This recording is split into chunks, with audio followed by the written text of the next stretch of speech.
Bueno, muy buenos días. Sigo grabándole videos a todos ustedes.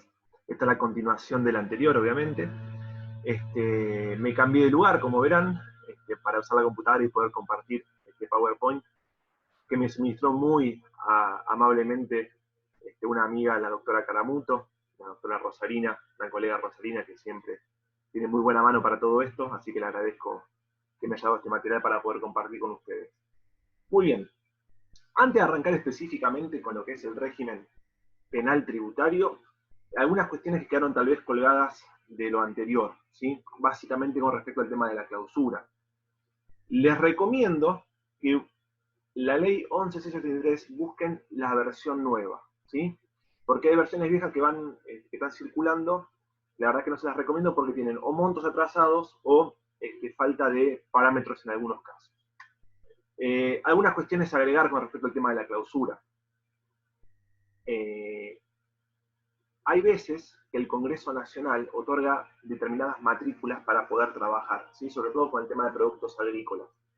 Cuando se da la clausura de algunos comercios que tengan que ver con esta industria, se suspende la matrícula para que el contribuyente no pueda evitar la clausura vendiendo sus productos en otros locales, ¿sí? Y además entender el tema de que si a vos te clausuran el local, ¿sí? Tuviste la audiencia con el juez, te salió mal, te lo clausuraron. Antes de los 2 años, te cae a fin de vuelta y te detecte irregularidades, ¿sí? Esa es una clausura que se va a hacer agravada por el doble del tiempo de lo normal. Obviamente que para que se dé eso, la clausura inicial tiene que estar firme, ¿sí? Que quede claro esos parámetros, tengan en cuenta también el tema de los motivos de clausura por tener trabajadores no registrados, que va a cobrar una importancia importante porque este régimen penal, una de las cuestiones nuevas de este régimen penal tributario, es que se ocupa de los recursos de la seguridad social, ¿sí? Y ya me meto a compartirles este material, que lo van a tener a su disposición, obviamente, para que lo puedan consultar, está excelente, así que no dejen de mirarlo, y yo se los voy a comentar un poquito, a leerlos y a pasarles algunos tips para poder bajárselos, pero la verdad es que no sería muy necesario, pero bueno, se los cuento igual. Recientemente se sancionó en 2017 la ley 27.430, ¿sí? Que derogó, es importante que se entiendan las palabras, derogó el régimen de la ley 24.769, que es el régimen anterior. El régimen anterior fue derogado, no es que fue modificado, se hicieron modificaciones a la ley, se derogó, y es importante que se entienda esto de la derogación, porque trae consecuencias muy importantes. Recuerden que estamos hablando ya de la parte penal específicamente, ¿sí? Con delitos de arresto, de prisión.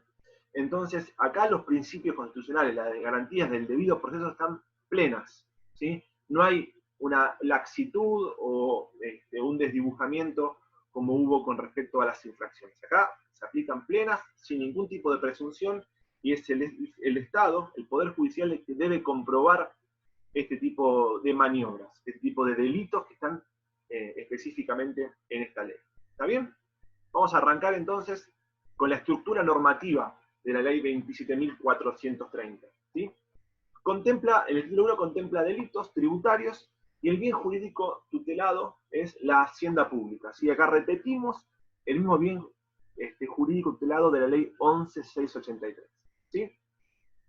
El título 2 contempla los delitos relativos a los recursos de la seguridad social. Y el bien jurídico tutelado es la seguridad social, o sea, la existencia de estos recursos que son fundamentales para que funcionen, por ejemplo, ANSES, para que se puedan pagar jubilaciones, ¿sí? Muy bien. Esto es una novedad, ¿sí? Es muy importante que se entienda la existencia de esta protección a estos recursos. El título 3 contempla delitos fiscales que son comunes tanto para los casos de naturaleza tributaria como para los recursos de la seguridad social. El título 4 contempla disposiciones generales que tendrán aplicación en cualquier caso que se cometa un delito contemplado en la ley tributaria, ya lo vamos a ver específicamente todo esto. Y el título 5 contempla disposiciones que tendrán aplicación en los procedimientos administrativos y penales. Que quede bien claro, a ver, yo les pasé un video hace un rato de media hora. probablemente hablemos media hora más. Pero entiendan que cada cuestión de que se habla de declaraciones juradas, de base presunta, de presunciones de dolo, de defraudación, delitos de evasión, podemos hablar clases enteras, ¿sí? Porque cada una tendrá el tema de los principios, yo puedo declarar en mi contra, por ejemplo, presentar una información, un requerimiento a la AFIP, que después puede ser usado para que se le acuse de un delito. ¿Se puede, no se puede? ¿Está bien? ¿Estoy declarando en contra mío?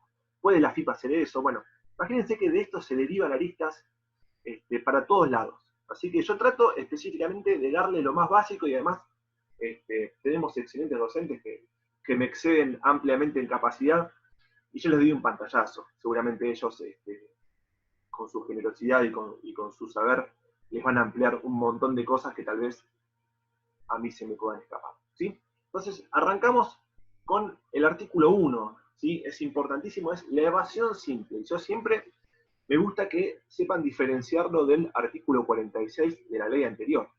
Yo les voy a leer el artículo.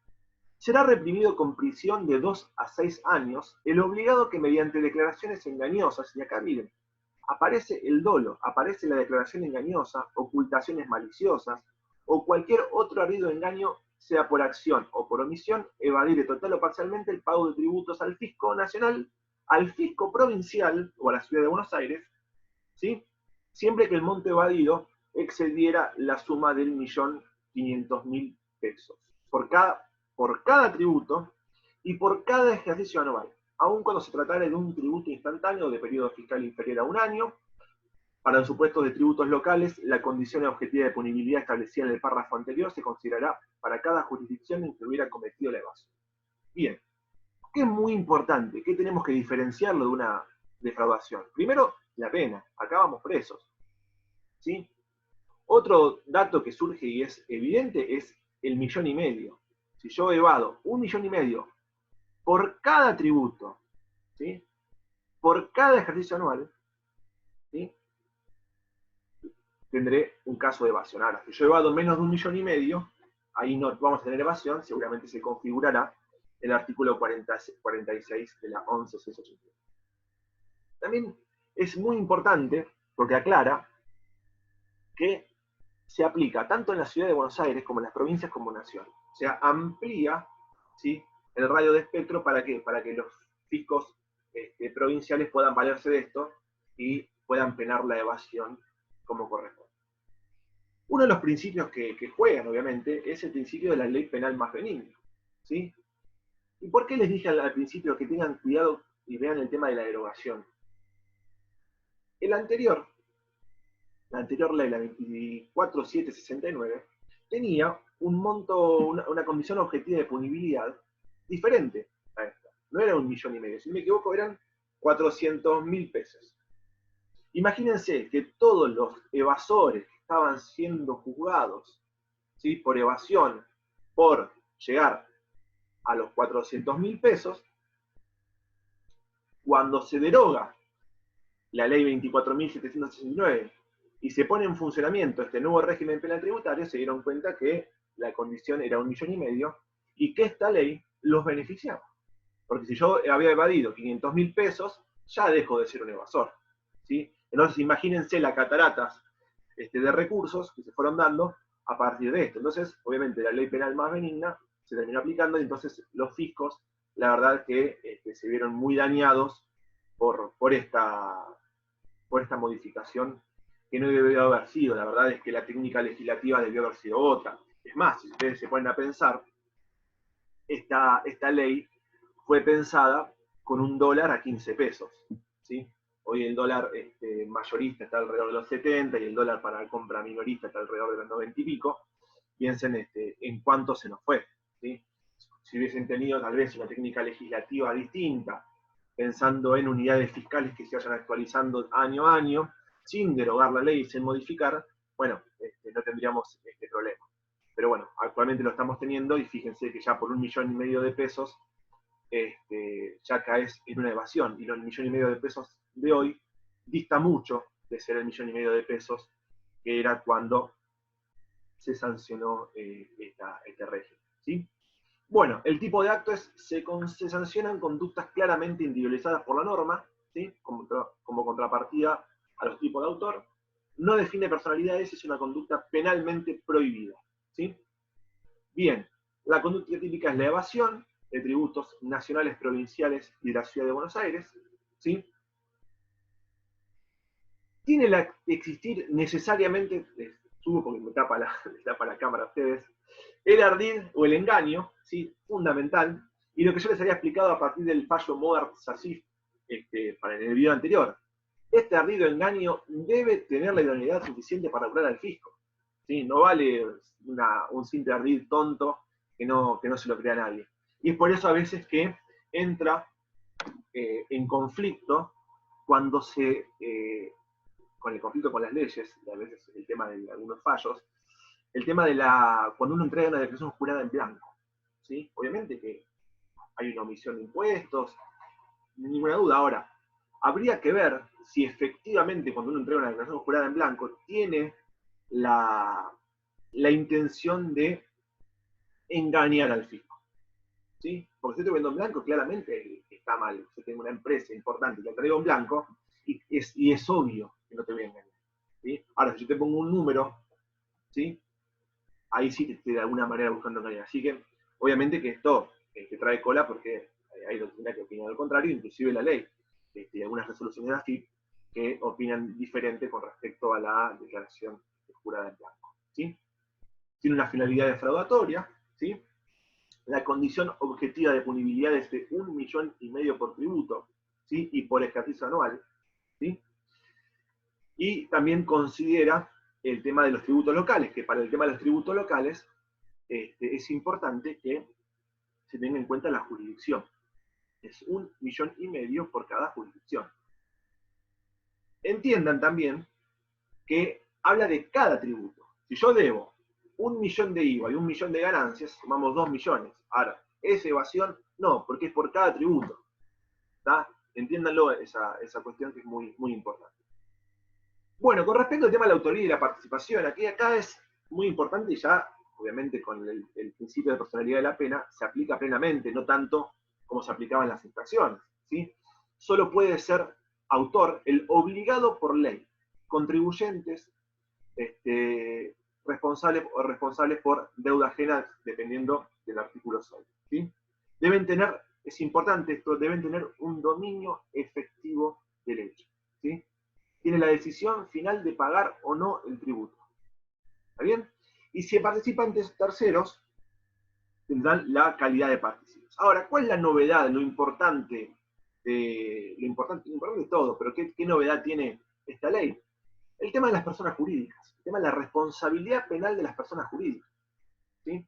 El artículo 13 dice que cuando se hubiera sido ejecutado esta evasión, en nombre o con la ayuda o en el beneficio de una persona de existencia ideal, una mera asociación de hecho o un ente que a pesar de no tener calidad de sujeto de derecho las normas le atribuyen condición de obligado, la pena de prisión se aplicará a los directores, gerentes, síndicos, en el caso de los concursos, miembros del Consejo de Vigilancia, administradores, mandatarios, representantes o autorizados que hubieran intervenido en el hecho punible. A ver, si yo trabajo en una empresa de granos, ponele, que evadió tributo y yo soy gerente de recursos humanos, y la verdad que no tengo nada que ver ni con los libros contables, ni pasó por mí la decisión de no pagar los impuestos, ¿sí? O de evadir, no voy a tener ningún tipo de responsabilidad, no voy a ir preso por eso. Por eso habla de que hubieran intervenido en el hecho punible, ¿sí? Ahora, esto es una novedad, porque corre de alguna manera el velo societario y apunta directamente a las personas físicas, ¿sí? Muy bien. Esto es muy importante que ustedes lo vayan comprendiendo. Tiene que haber obviamente un dolo directo, un conocimiento y voluntad de realizar el resultado típico objetivo, ¿sí? A ver, creo que todos ustedes deberían tener cursada la materia de derecho penal. Tengan un repaso a los apuntes, el tema de la acción típica, antijurídica, imputable, para que ustedes tengan un mayor conocimiento de esto. Ya vamos 15 minutos, vamos por el artículo 1. Nos queda rato entonces. Bueno, es un delito de daño efectivo al bien jurídico, ¿sí? A la hacienda pública, ¿sí? Bueno, la tentativa de evasión, es muy importante, no está tipificada penalmente, ¿sí? Esto es muy importante. Tiene que haber una consumación del delito. Bueno, seguimos. La sanción penal, ¿sí? Y habla del artículo 15 cuando el tema de la asociación ilícita para cometer delitos. Y también en el artículo 13, ya les expliqué hace un rato, lo que tenía que ver con las sanciones a las personas físicas que integran entes que participaron en la comisión de la evasión, y habla de, y ahora les voy a explicar cuáles son las consecuencias para la persona jurídica, ¿sí? Básicamente es la suspensión total o parcial de las actividades, la suspensión para participar en concursos o licitaciones estatales de obras o de servicios públicos, ¿sí? La cancelación de la personería, ¿cuándo?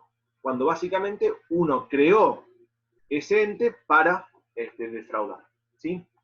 La pérdida o suspensión de los beneficios estatales que tuviera, ¿sí? Y la publicación de un extracto de la sentencia condenatoria a costa de la persona de existencia ideal. O sea, todo el mundo podría saber cuál fue la condena que recibió esta empresa, ¿sí? Bien. Las penas establecidas por esta ley serán impuestas sin perjuicio de las sanciones administrativas, ¿sí? A ver, ¿se puede aplicar sanciones administrativas? Bueno, obviamente que sí. Ahora, obviamente que entramos en una contradicción con el principio de non bis in idem. Te están condenando, te están sancionando de dos maneras distintas por un mismo hecho, ¿sí? Esto ya es bastante complicado. Bien. Seguimos. Vamos a acelerar un poquito, porque ya viene lento. Vamos a la evasión agravada. La evasión agravada es muy similar, obviamente, a lo que es la evasión, pero con algunos parámetros que se fueron modificando. Vamos a la parte de abajo donde los tengo bien detallados. ¿Qué agravantes tiene? El agravante ya no es 1,5 millones para la evasión agravada, sino que serán 15 millones de pesos por cada tributo y por cada ejercicio anual, ¿sí? Aún cuando trataran del impuesto instantáneo, etc. ¿Sí? ¿Qué otro agravante tenemos aparte de la cantidad de dinero? Un agravante puede ser la utilización del famoso testaferro u hombres de paja. O sea, yo pongo mis bienes en nombre de otra persona, ¿para qué? Para evadir evadir al fisco, ¿sí? Otra de las importantes es la utilización de facturas apócrifas.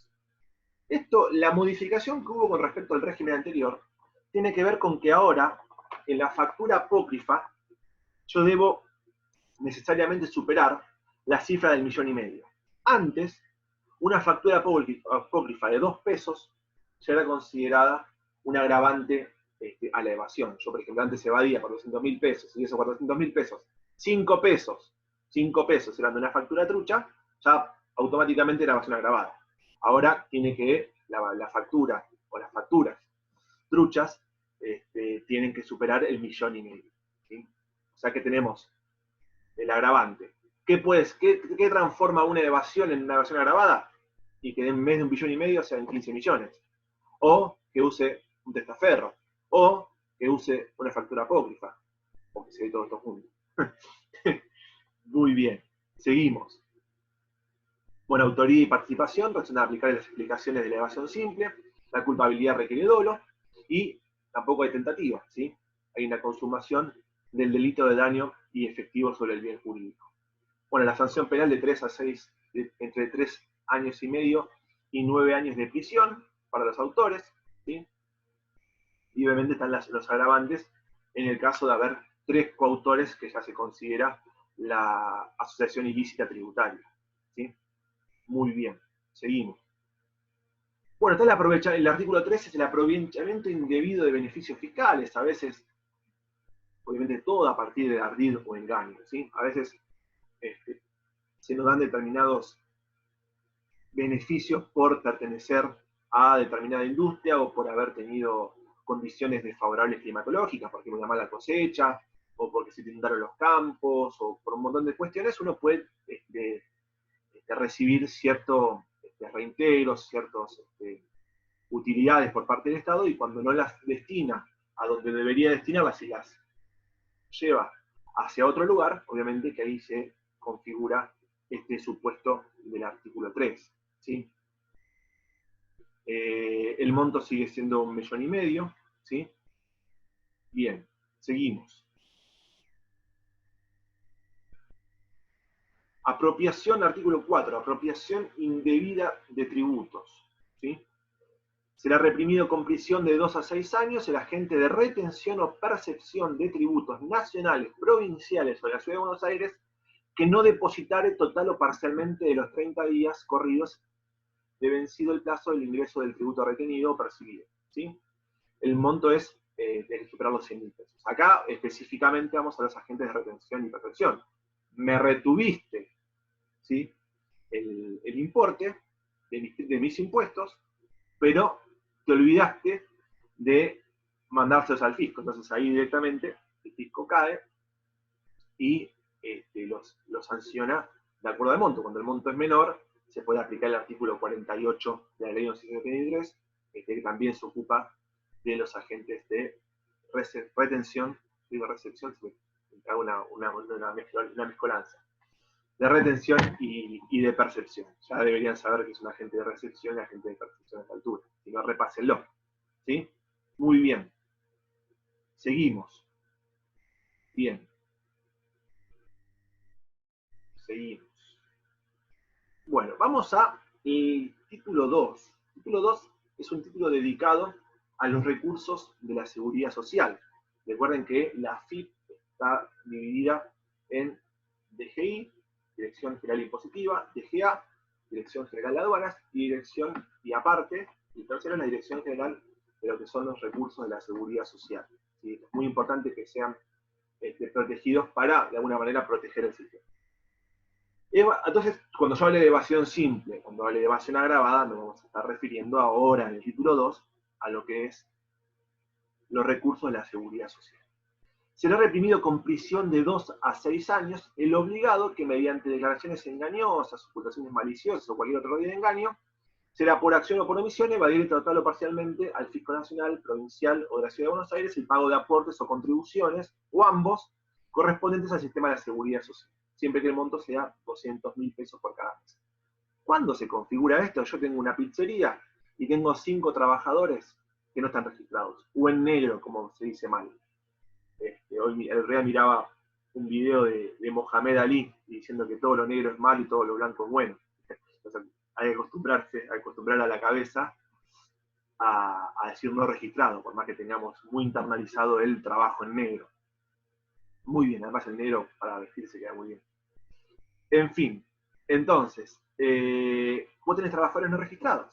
Trabajadores no registrados, les pagas un sueldo, obviamente sin tenerlos registrados, y cuando uno les paga el sueldo, obviamente te está evitando pagar este tipo de aportes a la seguridad social. Entonces, este artículo 5, básicamente trata de eso, ¿sí? De tener, cuando uno tiene empleados no registrados y no paga como debe las cuotas de la seguridad social.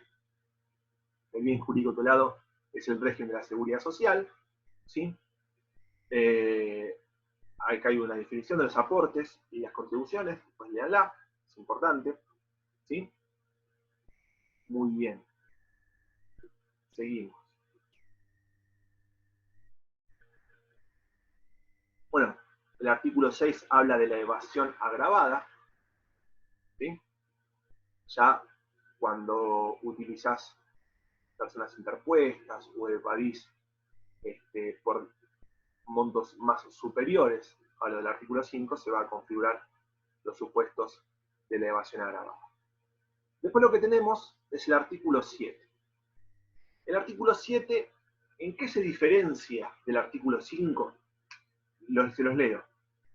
El artículo 7 dice, será reprimido con prisión de 2 años a 6 años el empleador que no depositare total o parcialmente dentro de los 30 días corridos de vencido el plazo de ingreso el importe de los aportes retenidos a sus dependientes. O sea que acá no estamos hablando de trabajadores no registrados. Acá estamos hablando de trabajadores que sí están registrados, ¿sí? Que el empleador ya les retuvo de su recibo de sueldo los aportes, pero que nunca los depositó. Si trabajan en relación de dependencia, les recomiendo que entren a la página de ANSES y se fijen si su empleador les va depositando los aportes. Se van a encontrar con muchas sorpresas, inclusive si trabajan en el sector público. Muy bien, seguimos.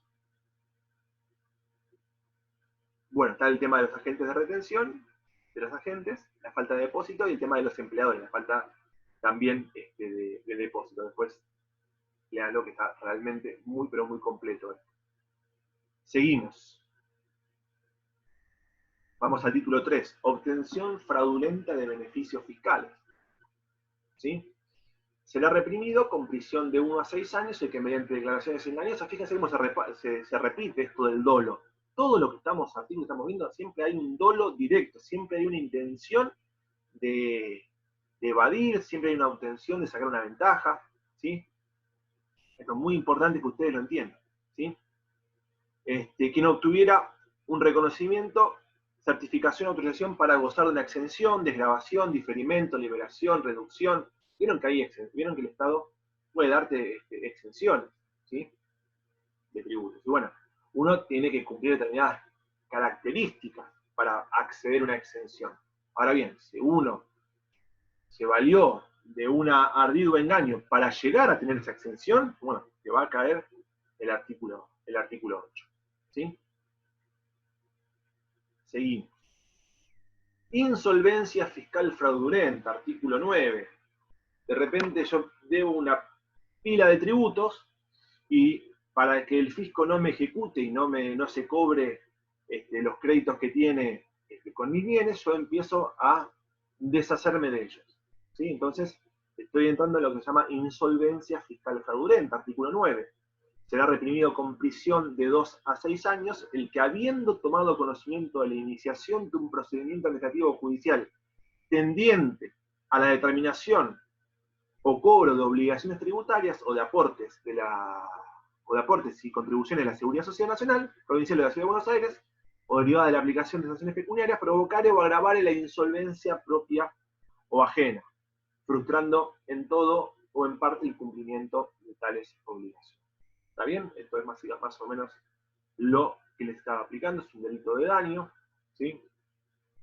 ¿Cuándo se consuma este delito? Y bueno, desde la toma de conocimiento, cuando vos tomaste conocimiento de que existe un expediente que va a atender al cobro de las deudas tributarias que tengas, ¿sí? Muy bien, obviamente que hay dolo directo. Bueno, simulación dolosa de cancelación de obligación, ¿sí? Cuando yo simulo haber pagado y no pagué, ¿sí? Será reprimido con prisión de 2 a 6 años el que mediante registraciones o comprobantes falsos, ¿sí? Declaraciones juradas engañosas o falsas o cualquier otro orden de engaño, simulare la cancelación total o parcial de obligaciones tributarias o de la seguridad social a nación, provincia o ciudad, ¿sí? O derivada de la aplicación de sanciones pecuniarias, sean obligaciones propias o de terceros, siempre que el monto simulado supere la suma de 500.000 pesos por cada ejercicio anual, y en el caso de las obligaciones tributarias, se sanciona la suma de 100.000 pesos por cada mes. ¿Está bien? Vamos, seguimos. Es un delito de peligro, ¿sí? Seguimos, dolo directo.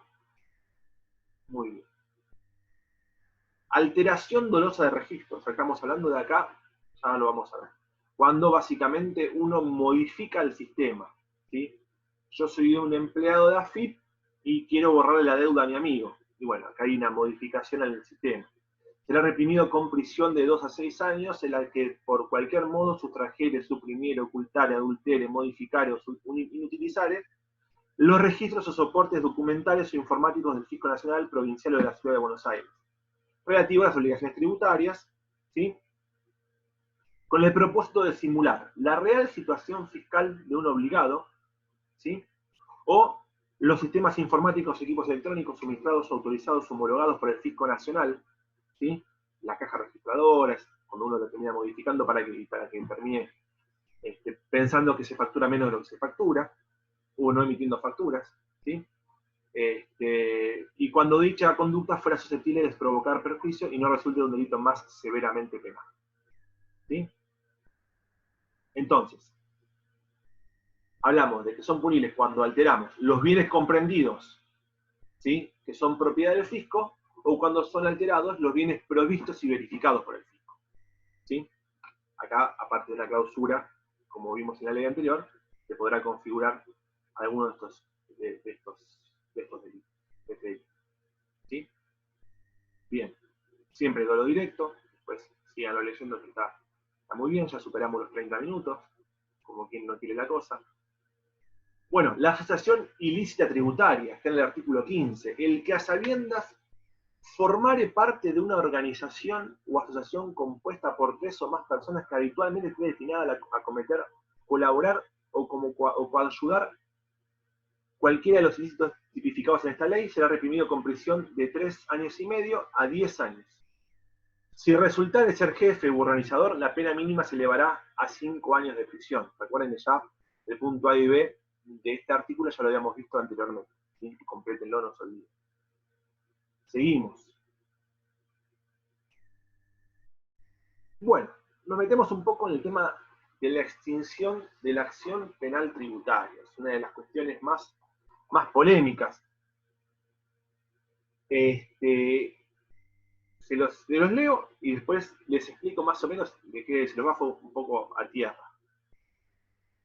Artículo 16. En los casos previstos en los artículos 1, 2, 3, 5 y 6, o sea, no todos los delitos que están tipificados en esta ley tienen este beneficio. Por ejemplo, el hecho de el artículo 7 que marcaba que yo le retengo a mi empleado y no se lo elevo al fisco, por ejemplo, no está tipificado, no tiene la posibilidad de la extinción de la acción penal que marca este artículo. Entonces, en los casos de los artículos 1, 2, 3, 5 y 6, la acción penal se extinguirá si se aceptan y cancelan en forma incondicional y total las obligaciones evadidas, aprovechadas o percibidas indebidamente y sus accesorios, hasta los 30 días hábiles posteriores al acto procesal por el cual se notifique fehacientemente la imputación penal que se le formula para el caso.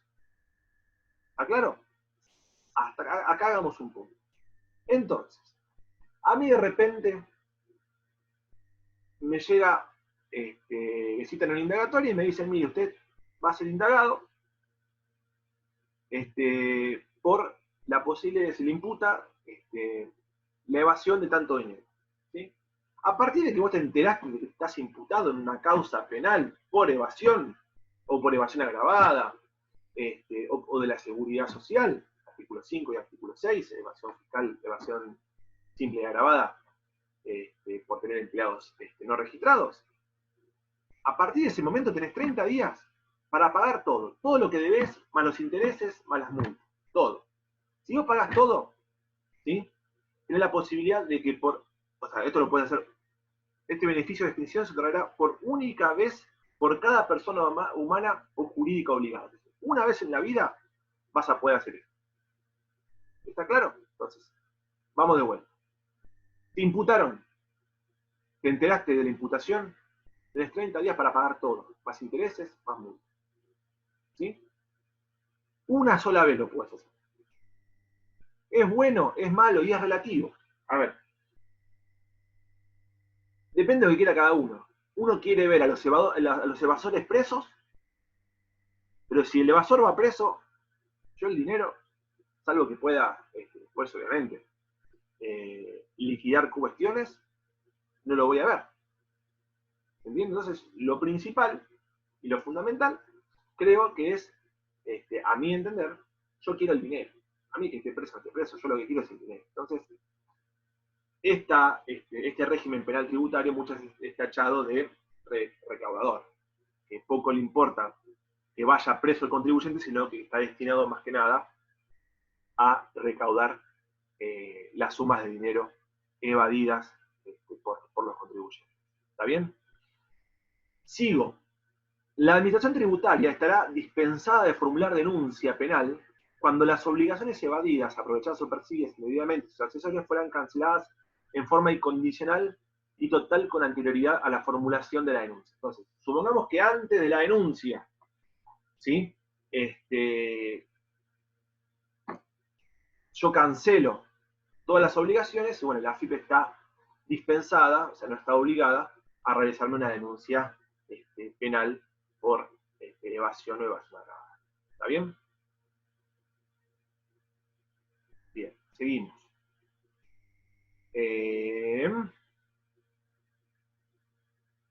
Vamos al tema de la consumación. A ver, el plazo para el ejercicio, el plazo para que se aplique esta extinción es de 30 días hábiles posteriores al llamado indagatorio de acto equivalente según el procedimiento penal, donde se notifique fehacientemente la imputación.